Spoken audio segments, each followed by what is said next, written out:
চন্দননগর জগদ্ধাত্রী পুজো root গাইডের আগের 3টে পর্বে আপনারা দেখেছেন চন্দননগর স্টেশন থেকে স্ট্যান্ড অবধি। আজ আমরা শুরু করব মানকুণ্ডু স্টেশন থেকে।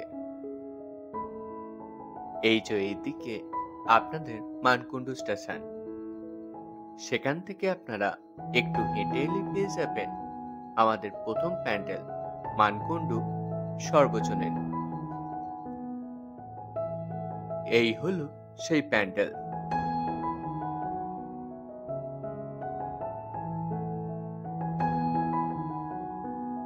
এই প্যান্ডেলটি দেখে আপনারা আবার সোজা এগোবেন, দিয়ে পেয়ে যাবেন দ্বিতীয় প্যান্ডেল নতুন পাড়া।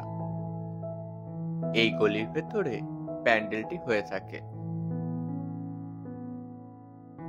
এই হলো সেই প্যান্ডেল।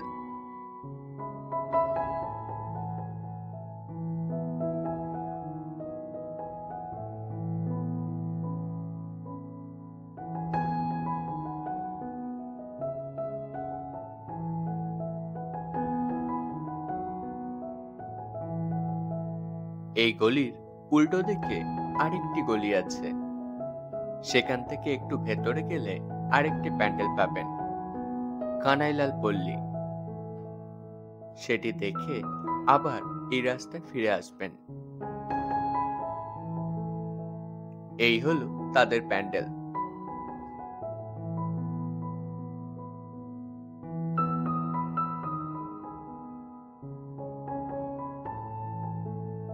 আমরা আবার সোজা এগোতে থাকব এবং পরবর্তী প্যান্ডেলে পৌঁছে যাব। এই গলির ভেতরে পরের প্যান্ডেল নিয়োগী বাগান।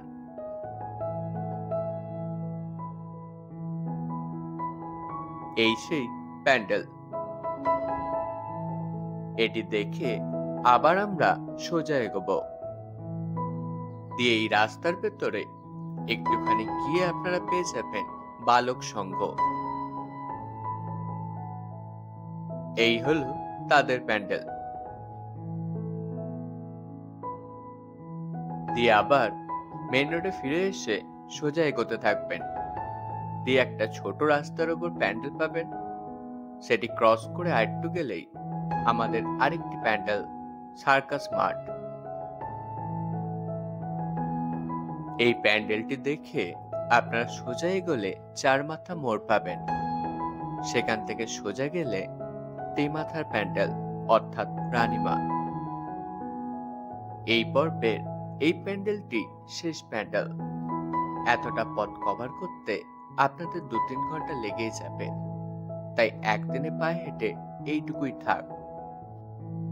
তেমাথা থেকে বাগবাজার, আবার তেমাথা থেকে স্ট্যান্ড, এই দুটি পার্ট অলরেডি ছাড়া আছে। আপনারা যদি আরেকটু কভার করতে চান ওই পার্টগুলি দেখে নিন। পরের পার্টের জন্য আমাদের সাথে যুক্ত থাকুন। Like, comments, subscribe my channel.